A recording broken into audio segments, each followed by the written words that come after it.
How's it going, everybody? It's Pokemon Masterclass, and we're back with another Pokemon Unite video.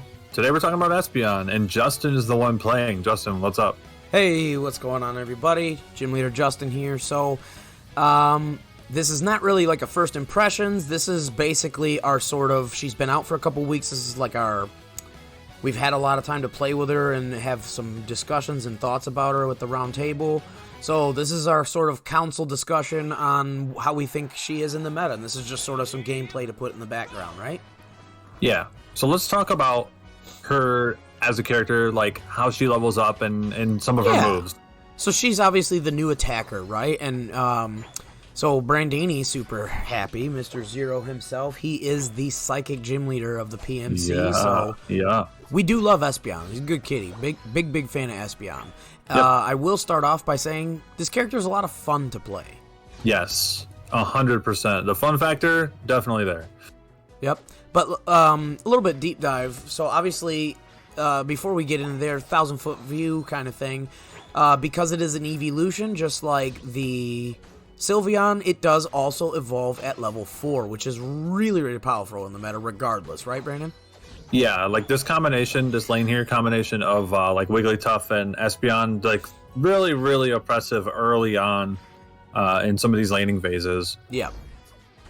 As you can see right here, this Rowlet just sort of stepped out, didn't really realize there was two people here, and he just instantly died. There's nothing he could do. Even if he ran back to base, he was still dead there.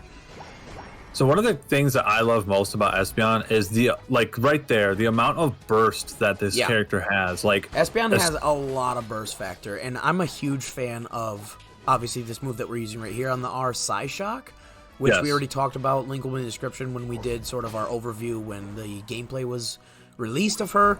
Yeah, just being able to have that sort of Heimerdinger rockets, being able to spread out or, you know, go straight towards your cursor. And the point-click stun, basically, that it provides, it is a bit shorter range than what we were hoping on paper.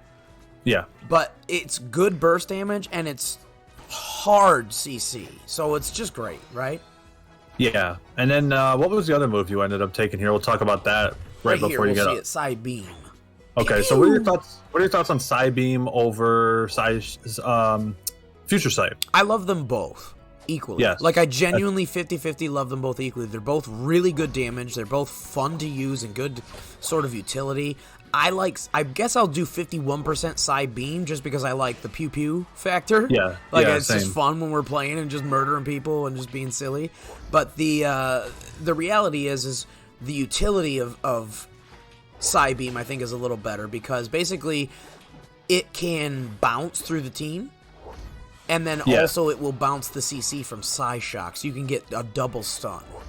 Yeah, and look at that. Like, look at that burst damage that you're putting on in that team fight there. So good. It's so much damage, and it feels so fun to play.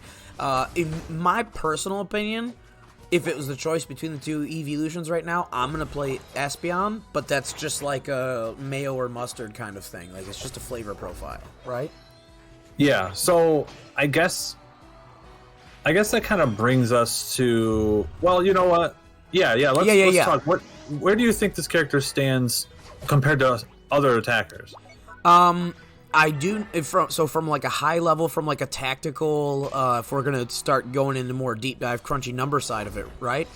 I do not think this character is S, and I do not think this character is A. I think it's a solid B+, maybe A-, right? But like, if we're being honest, like if we're just, you know, not really nitpicking on the minuses or pluses, it's going to be in the B tier. It's super solid at everything, but it doesn't excel at anything enough to make you want to pick it over anything else. Like even Sylveon is higher up because Sylveon, you can carry a team with Sylveon's Hyper Voice the way that we saw at the World's Championships. Yeah, I think Ninetales is better, Venusaur is better, Gardevoir is better. Oh, especially now after the new buff, Gardevoir is way better. Yep, and then like you said, Sylveon, in my opinion, is better. I think the only reason you play Espeon is because you like Espeon, or the kit just vibes with you. Like I said, like a flavor thing. I do not think Espeon is bad. But it's been one of those things where if the player themselves are a master at it, that will bump it up, like Snorlax, from like a B to an A, or from an A to an S. Do you know what I mean? Yeah. Where Snorlax might not be like the premier tank anymore, but Brandon has a bazillion games on him from when he was. So Brandon's mastery of Snorlax bumps that up a whole tier, in my opinion. Yeah.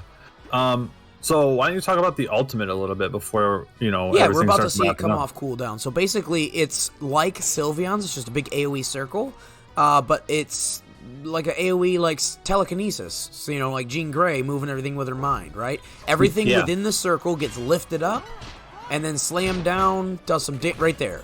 Boom! Perfect. Does some look damage. At that timing. And then, obviously, you can see the fire under Espeon, the standard ultimate stuff, movement speed, attack speed, damage, and or other stuff like that. It's pretty stock standard in Unite, like what the Unite move buffs give, right? Yeah, yep. There might be a few unique things here or there, but basically they all make you faster and stronger for a few seconds. Exactly. Yeah, I mean, I think overall, like you said, the character's really fun to play. If you like attackers... I feel like if her ultimate lifted people up for longer, there would be a real niche in terms of like Zapdos fights and stuff like that. But the fact that it's so quick, it's actually kind of hard to pull off. And there's the surrender. Yeah. Yeah, I mean, it's nice if you've got the entire enemy team, like, It is a good tool. Group, I just feel like in terms of like a high-level competitive analysis, the reason it's not an S-tier tool is because of the duration. Well, and like look at Gardevoir. Like Gardevoir's ult, in my opinion, is like one of the best, if not the best ult in the game, especially in a team fighting scenario. And Espeon's just doesn't offer that same kind of utility. Look at that, 47k in a 6-minute game. Let's go. Yeah, man. So, is there anything else you want to say about Sylveon before we wrap up? No, I think that's a pretty good, quick little analysis. We definitely will have some more like actual gameplay in the future once we get a game that they don't scoop, right? But for now, I definitely do think this was a really fun discussion to have. It's good to have our thoughts out, and stay tuned, obviously, for any more Unite content in the future. If you haven't already, please hit that red subscribe button. If you are subscribed, hit the bell so you stay notified for any time we put up more content here on the console. Yep, and make sure you guys check out our podcast on Spotify. Just search up Pokemon Masters Council, and you'll find it. It's a couple beautiful cartoon characters ready to throw some Pokeballs, and we're talking about lots of TCG news, VGC news. We're covering all the regionals, or most of the regionals that happen, as well as just things that are happening in the Pokemon world. You can take us with you in your car, at work, wherever you're doing yard work. Listen to some Pokemon content. Alrighty, until next time. I'm Gym Leader Justin. And I'm Zero. Council is adjourned.